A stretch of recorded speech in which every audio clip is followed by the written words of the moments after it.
శ్రీ సీతారాముల కళ్యాణము చూతమురారండి, గీతాంజలి గారి వైభోగము అమ్మో, చూతమురారండి.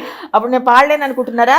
మీరు పడే ఓ సీతారాముల కళ్యాణము చూద్దామురా రండి, శ్రీ సీతారాముల కళ్యాణము చూద్దామురా రండి. ఎన్ని సినిమాలు చేసినా గీతాంజలి గారు సీతారాముల కళ్యాణం తెలుగువారి మనసుల్లో ముద్ర వేసేసుకుంది. అవునండి. ఇప్పుడు వెనక్కి తిరిగి చూసుకుంటే మీ సినిమాని ఎప్పుడైనా ఈ మధ్యకాలంలో వేసి చూసారా? జీవితంలో ఫస్ట్ నాకు ఒక దారి చూపించిన మహానుభావుడు నేను. నేను నిజంగా పొద్దున్నే లేచి దేవుడి దండం పెట్టుకుని ఆయన దండం పెట్టుకుంటాను. ఎందుకంటే తొలిసారి మనం వస్తున్నాం, మనకి దారి తెలియదు అసలు.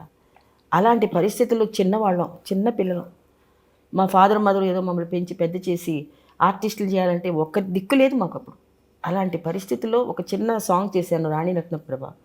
అందులో బిఎస్ సుబ్బారావు డైరెక్షన్లో చేశానండి. అందులో రామారావు, అంజలి గారు హీరో హీరోయిన్. అప్పుడు నాకు కరెక్ట్గా ఆయన ఒక సాంగ్లో ఒక చిన్న బిట్టు డాన్స్ చేశాను, ఆయన దృష్టిలో పడ్డాను. అప్పుడు సీతారామ కళ్యాణం టైం అనమాట అండి. ఈ అమ్మాయి చాలా ఇన్నోసెంట్గా చాలా బాగుంది, వెరీ నైస్, ఎవరు అమ్మాయి అన్నారు. వెంటనే ఇమీడియట్గా మాకు కాల్ఫర్ వచ్చింది. కాల్ఫర్ ఏమిటంటే సీతారామ కళ్యాణం సీతగా మా సిస్టర్ని సూర్పు పండుగగా బుక్ చేశాను. పర్మనెంట్ ఆర్టిస్ట్ను 2 years మేము ఎక్కడ పని చేయకూడదు. ఎలా అనిపించింది అప్పుడు అవకాశం ఇలా వస్తుందనగా? బా, అసలు ఎన్ని జీవితంలో నేను చూసిన ఎన్నో సంతోషాలు భగవంతుడు ఇచ్చాడు. మీ అందరి దేవల్ల, భగవంతుడు ప్రేక్షకుల మహాశైలు అందరి దేవల్ల ఇవాళ ఇలా ఉన్నామంటే ఆ రోజు నేను పడ్డ ఆనందం ఇప్పటికీ స్టిల్ ఐ గట్. ఎన్నాళ్ళు సాగిందో ఆ షూటింగ్? అప్పుడు 1 year పైన. దాంట్లో ఒక సీత పాత్ర రాముడు హరినాథ్ రాజు గారండి. చాలా ఎక్సలెంట్గా ఉన్నారు, ఆయన కూడా మంచి పేరు వచ్చింది. అట్లా ఒక మంచి చిత్రం చేయటం చాలా అదృష్టంగా భావిస్తూ ఉన్నది. మీరు చెప్పిన తొలి డైలాగ్ గుర్తుందా మీకు ఏమన్నా? ఫస్ట్ డైలాగ్ మీరు ఏమిటి మీరు చెప్పింది? సిగ్గుపడుతూ చెప్పారా సీతగా?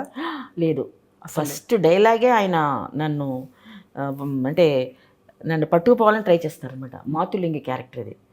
అక్కడ డైలాగు ఇంత పెద్ద డైలాగ్ అండి. ఆ డైలాగు చదివితే చదవడానికి భయం, చెప్పడానికి భయం, యాక్ట్ చేయడానికి భయం, 3 భయాలు నాకు.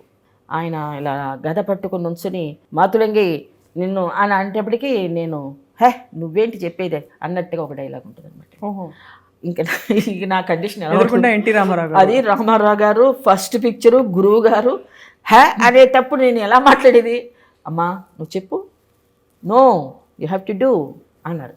అంత మనకి ప్రోత్సాహం చేసి ఒక ఇంటిమేసి చేసి ఆయన నాకు భయాన్ని పోగొట్టి ఆ డైలాగ్ చెప్పిన తర్వాత క్లాప్స్ కొట్టారు. ఆయన బాగా చెప్పామమ్మా అన్నారు.